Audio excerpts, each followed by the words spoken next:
Haya sio maneno ya hikma, huu ni uhalisia. Mwanamke hawezi kutoka kwenye maisha ya mwanaume anayempenda isipokuwa mwanaume huyo akiwa amemjeruhi moyo wake. Inafika hatua moyo unachoka, anaona hakuna namna, naumia sana nikiwa na mtu huyu, ndio anaamua kuondoka kwenye maisha yake.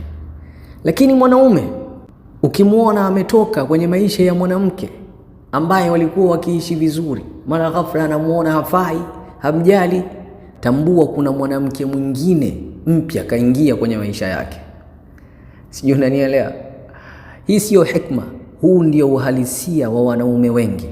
Mwanamke yeye kuondoka kwenye maisha ya mtu ambaye anampenda ni ngumu sana, lakini mwanaume yeye kulaghaiwa na mtu mwingine akamsahau anayempenda ni vyepesi sana.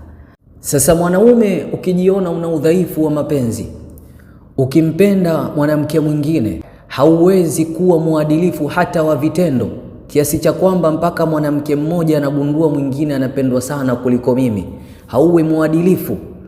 Usiongeze mke shekh, baki na mke wako mmoja, kwa sababu usipokuwa mwadilifu kwa wake zako, hatuzungumzii moyo, tunazungumzia kwenye uadilifu wa vitendo. Sijui tunaelewana?